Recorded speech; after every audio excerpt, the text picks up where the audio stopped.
In Fulton County, you've got the potential for a racketeering charge. That's not something people typically think about in the political lens. Do you think that a racketeering charge will be brought, and how would you even expect an indictment like that to be alleged?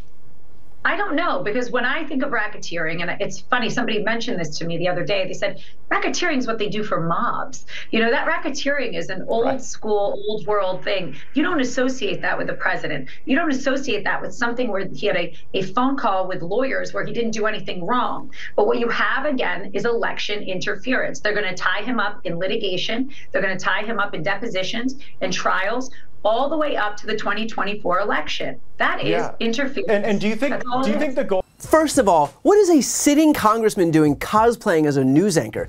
I'm old enough to remember the faux outrage on the right after Jen Psaki joined MSNBC after her role as White House press secretary came to an end. Apparently even that was too much for the right, which had a collective meltdown at the revolving door between the White House and MSNBC. Cut to now, shockingly, Matt Gaetz is literally still in Congress. He is a current lawmaker and also hosting a show for Newsmax. And you're not going to believe this, no condemnation from the right. No grandstanding about the audacity of a network to allow such a blatant revolving door between this extremely far-right network and the Republican Party. It's almost like, and I hope you're sitting down for this, they don't actually have any principles and just manufacture outrage because they think it'll benefit them politically. Now, as for this interview, notice how Alina Habba stands there utterly confused at the notion that Trump could face racketeering charges in Fulton County, Georgia. And she says, racketeering is for mobs, you don't associate that with the president. Yeah, it is for mobs, and no, you shouldn't have to associate that with the president. But here we are. I don't know who wants to tell Alina Habba, but if you had to liken Donald Trump's presidency to one thing, it was the mob. The guy surrounded himself with a bunch of henchmen and lackeys. The only thing they cared about was loyalty. He committed God knows how many crimes, and he tried to stack law enforcement with a bunch of allies. If it was any more like the mob, it would be the mob. But let's be clear here. What Alina Habba is trying to do is to discredit any impending racketeering charge by making it sound like it can't apply to a president when it absolutely can. Here's what you need for a racketeering or RICO charge. First, you need to show that the structure of the criminal activity is contained within what's called an enterprise, in which a number of people have loosely defined roles, and that enterprise must be engaged in what's called a pattern of racketeering activity, which means that they committed at least 2 crimes that fall within the scope of racketeering activity crimes. That's it. So I get that Alina Habba is trying to pretend that the only people who could be prosecuted under RICO charges are mobsters, but she's got it backwards. Racketeering charges are there to prosecute criminal enterprises that commit multiple crimes, which the mob was often brazen enough to do, but the fact that the United States president was also that brazen is a testament to just how corrupt the guy actually was. And while we won't know whether Fulton County District Attorney Fani Willis ultimately decides to bring RICO charges until we see an indictment unsealed, some exclusive reporting from The Guardian does give some guidance as to what we might see. Quote, "The specific evidence was not clear, though the charge regarding influencing witnesses could include Trump's conversations with Georgia Secretary of State Brad Raffensperger, in which he asked Raffensperger to find 11,780 votes, the people said, and thereby implicate Trump. For the computer trespass charge, where prosecutors would have to show that defendants used a computer or network without authority to interfere with a program or data, that would include the breach of voting machines in Coffee County, 2 people said. The breach of voting machines involved a group of Trump operatives, paid by the then Trump lawyer Sidney Powell, accessing the voting machines at the county's elections office and copying sensitive voting system data. The copied data from the Dominion voting systems machines, which are used statewide in Georgia, was then uploaded to a password-protected site from where election deniers could download the materials as part of a misguided effort to prove the 2020 election had been rigged. Though Coffee County is outside of the usual jurisdiction of the Fulton County District Attorney's Office, the racketeering statute would allow prosecutors to also charge what the Trump operatives did there by showing that it all aimed toward the goal of corruptly keeping Trump in office. In other words, yes, you can still be indicted on RICO charges if you're not the mob, but simply a corrupt politician operating with the help of other people and committing a raft of qualifying crimes.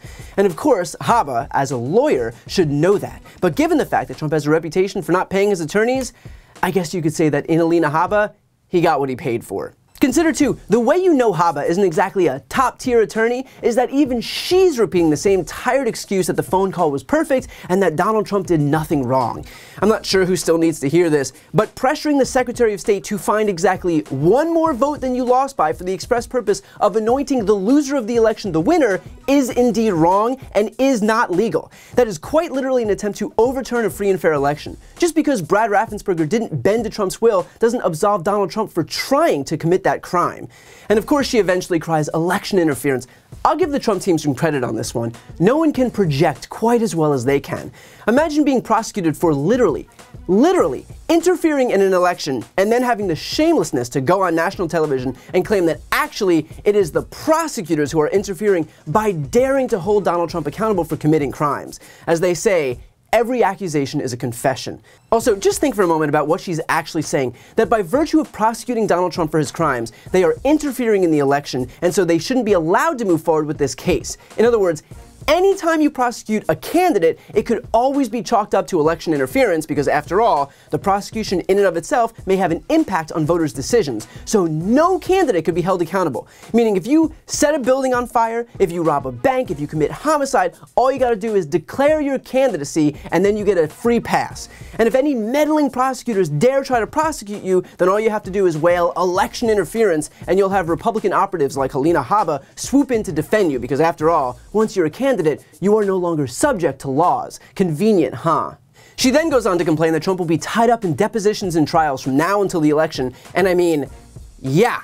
That's how it works. When you commit multiple crimes in multiple jurisdictions, then yeah, you'll probably be tied up in legal proceedings. And that may even get in the way of the things you planned on doing, like, for example, running for president. Which is why I would humbly suggest that if your plan is to run for president and you would prefer that there are no conflicts, then perhaps don't commit a slew of crimes. I'm no campaign genius, but I would imagine that if you avoided crimes, then you might have some time free to go to your campaign events as opposed to sitting in a courthouse. Just, you know, for starters. And look, let's be real. Helena Habba knows all of this, and so does pretend anchor Matt Gaetz. What they're doing is purposefully manipulating their audience because the Trump team's goal here is to win in the court of public opinion to try and exert pressure over prosecutors or potential jurors, and to make voters think that he's the victim of some deep state plot to deprive him of the presidency so that they'll turn out en masse and re-elect him, at which point he can use the levers of government to insulate himself from any accountability.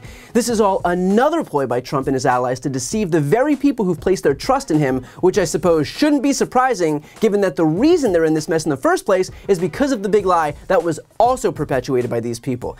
They have exactly one move, and that is to lie over and over and over again to the marks who are foolish enough to believe them. To those people, I'd offer this. Look at what happens to everyone who gets wrapped up in Trump's orbit. Steve Bannon was charged with fraud, Tom Barrack, Elliot Broidy, Michael Cohen, Michael Flynn, Rick Gates, George Nader, Paul Manafort, George Papadopoulos, Roger Stone, and Alan Weisselberg. Over 1,000 people who attended the January 6th insurrection have been arrested, with roughly 500 of them being charged. Chris Christie almost died in the hospital because of Trump. Herman Cain did die. Donald Trump is like a human wrecking ball to the lives of those he surrounds himself with. And the only thing worse than his disdain for the very people who are most loyal to him is the fact that his acolytes continue to grovel at his feet even after seeing how he's discarded everyone who came before them. I legitimately can't tell if it's more shocking or pathetic, although I think it's safe to say both. So I have no doubt that we'll continue to see Gaetz and Habba continue to exploit the marks who are watching this broadcast, which is only slightly less pathetic than the fact that Gaetz and Habba are themselves being used by the very person they're seeking to defend. But at the end of the day, that's the modern GOP, a cult of personality that exists solely to service Donald Trump. Before you go, I need some help. Please subscribe to the channel and do your part to help grow the progressive media ecosystem. I don't do sponsorships or paid ads, I won't ask for money, but just subscribing to this channel goes a really long way, and it helps get the message out to more people. The subscribe button is right here on the screen. You can also subscribe to my Spanish language channel, which I made to reach those crucial Spanish-speaking voters. That link is on the screen too. And finally, if you want to listen to my audio podcast, you can follow that link as well. Thanks so much for watching.